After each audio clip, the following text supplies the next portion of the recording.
बिस्मिल्लाहिर्रहमानिर्रहीम अस्सलाम वालेकुम। पिछले दिनों हमारी एक ट्रेनिंग हुई और वो ट्रेनिंग थी हमारी 2024 में होने वाले एग्ज़ाम को मार्क करने की ट्रेनिंग कि आपने किस तरह पेपर्स को मार्क करना है, यानी कि आपकी एपीएफ असेसमेंट पॉलिसी फ्रेमवर्क।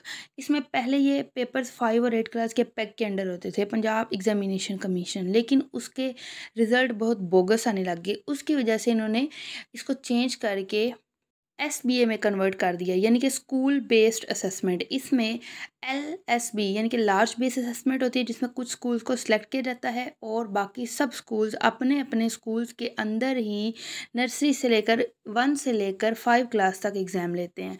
ये जितने भी पीडीएफ आपको नज़र आ रहे हैं, ये वो पीडीएफ है जो हमें शेयर किए गए हैं, जिसको क्राइटेरिया को सामने रख के हमने पेपर चेक करने हैं। 5 क्लास तक 25 मार्क्स के एमसीक्यूज़ होंगे 50 नंबर के, और सीआरक्यूज़ यानी कि कंस्ट्रक्टिव रिस्पांस क्वेश्चन 5-5 नंबर का हर सब्जेक्ट का होगा, वो भी 50 नंबर का, यानी कि 5 सवाल होंगे 10-10 नंबर के।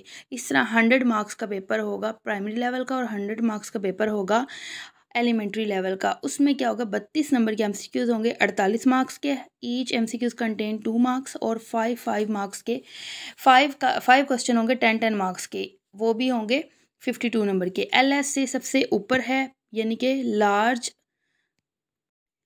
स्केल असेसमेंट, और उसके बाद है हमारा स्कूल बेस्ड असेसमेंट और फिर फॉर्मेटिव असेसमेंट, जिसके ऊपर काम हो रहा है। अब आते हैं जी रूब्रिक्स के ऊपर। रूब्रिक्स क्या है? रूब्रिक्स असल में इसका मकसद क्या है, इसको क्यों रखा गया है, इसमें फ़र्क क्या है और इसमें क्या चेंजेस आई हैं, ये सारी चीज़ें हमें इस पीडीएफ में मिलती हैं कि रूब्रिक्स हैं क्या। Rubrics basically guideline listing specific criteria for grading scoring academic papers, यानी कि पेपर को हमने जो ग्रेडिंग करनी है, उनको जो हमने नंबर देने हैं, उसकी गाइडलाइन है। उसको नंबर किस तरह देने हैं, किस बुनियाद पे देने हैं, ये एक टूल है, ये एक स्केल है जिसको हमने सामने रख के बच्चों के पेपर चेक करने हैं। इनको कहते हैं रूब्रिक्स। इंग्लिश के रूब्रिक्स मैं आपको इस वीडियो में शेयर करूंगी कि इंग्लिश का पेपर आपने कैसे। इसका मकसद ये है कि अगर आप एक पेपर चेक करें और वही पेपर अगर कोई और चेक करे तो उसका क्राइटेरिया सेम हो, उसका स्केल सेम हो, उसमें ज़्यादा डिफरेंस ना आए, ठीक है। उसके बाद इसको आपने अप्लाई करना है अपने सारे सब्जेक्ट्स के ऊपर। अब हम जी आ जाते हैं कि ज़्यादा से ज़्यादा क्लैरिटी की तरफ चलें। अब ये कुछ निशान हैं जो आपने याद रखने। अगर टिक किया तो इसका मतलब यह है कि आपने इनको नंबर दिया, क्रॉस किया नंबर नहीं मिलेगा। उसके अलावा अगर स्पेलिंग की मिस्टेक है वहाँ पे एसपी, और ग्रामर की मिस्टेक है तो आपने जीआर लिखना है। अब आते हैं पैराग्राफ राइटिंग के ऊपर। अगर बिल्कुल रेलिवेंट लिखा है, चाहे स्पेलिंग गलत है ग्रामर गलत है, आपने 10 जुमले रेलिवेंट के ऊपर 5 नंबर देने ही देने हैं। मेन आइडिया का 1 नंबर है। फॉर्मल लैंग्वेज जिसमें एडजेक्टिव यूज़ हुआ है 2 नंबर है। कंपाउंड सेंटेंसेज जिसमें कंजक्शन एंड, बिकॉज और वगैरह यूज़ हुआ है, उसके 2 नंबर है। अब देने किस तरह है जी, देखिए, no mark will be deducted up to 3 mistake. 3 grammar की और स्पेलिंग की, पंक्चुएशन की गलती होती है, 3 गलतियाँ होती हैं, नंबर नहीं काटना। Every 4 mistakes of punctuation grammar and spelling will lead to conduction of 1 mark. अगर 4 गलतियाँ होती हैं स्पेलिंग, पंक्चुएशन और ग्रामर की, तब आपने उसका 1 नंबर काटना है। यानी कि अगर 8 गलतियाँ होती हैं तब 2 नंबर कटेंगे, और 2 नंबर से ज़्यादा आपने ग्रामर, पंक्चुएशन और स्पेलिंग के ऊपर नंबर नहीं काटने। 5 मार्क्स आपने लाजमी देने हैं अगर उसने 10 जुमले रेलिवेंट लिखे हैं। यहाँ पे एक सैम्पल पेपर दिया हुआ है, एक पैराग्राफ दिया हुआ है माई पेट के ऊपर, ठीक है। उसने माई पेट, आप देखिए यहाँ से गौर करें, जहाँ पे स्पेलिंग है वहाँ पे एसपी की गलती है कि स्पेलिंग गलत है। जहाँ पे ग्रामर है, यहाँ पे इट यूज़ होना था, ही यूज़ हुआ है, वहाँ पे जी आर लिखा हुआ है, ठीक है। यहाँ पे पूरा पेपर उन्होंने पैराग्राफ चेक किया, उसका आपको सैंपल दिया हुआ है।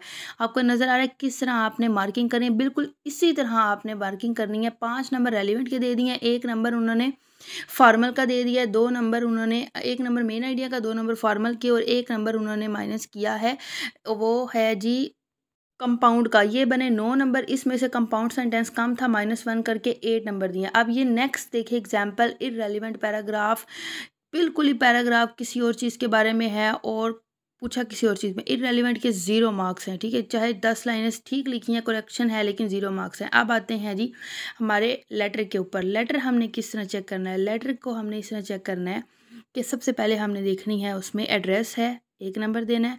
डेट है, 1 नंबर देना है। एग्जामिनेशन हॉल लिखा हुआ है, 1 नंबर। डेट का 1 नंबर। सॉल्यूशन सैलूटेशन जो है उसका हमने 1 नंबर देना है। बॉडी के 6 नंबर है और क्लोजिंग का 1 नंबर है। इसी तरह अगर नंबर कम होंगे तो हम 0.5 0.5 0.5 करके हम देंगे। देखिए जी, एग्जामिनेशन और लिखा हुआ है, कॉमा लगाया हुआ है 0.5, CTABC 0.5, मार्च 16 पहले लिखना है, फिर मार्च, फिर कॉमा, फिर 2022 23 जो भी है, फिर फुल स्टॉप 0.5। My father 0.5। नीचे बॉडी पे आपने जो मिस्टेक्स अगर 4 से कम है तो पूरे 6 नंबर देने हैं। क्लोजिंग करनी है उसके आपने इसी तरह आपने अलग अलग 0.5 plus 0.5 plus 0.5 plus 6 plus 0 plus 0.5 करके आपने नंबर देने और एंड पे आपने टोटल करना है। ठीक है, इसी तरह लिसनिंग और स्पीकिंग का क्राइटेरिया है।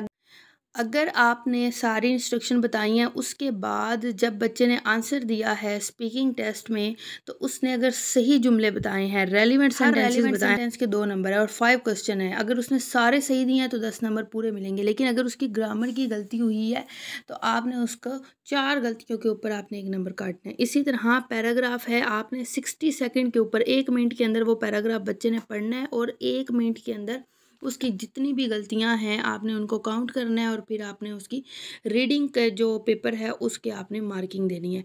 इसी तरह डिक्टेशन और स्पेलिंग का आपने देखना है कि उसने उन्होंने जो क्राइटेरिया दिया हुआ है उसमें कितनी ज़्यादा गलत हैं और कितने ज़्यादा अकॉर्डिंग टू द क्वेश्चंस आपने इसको देखा। उम्मीद है वीडियो यूज़फुल रही होगी। अल्लाह हाफिज़।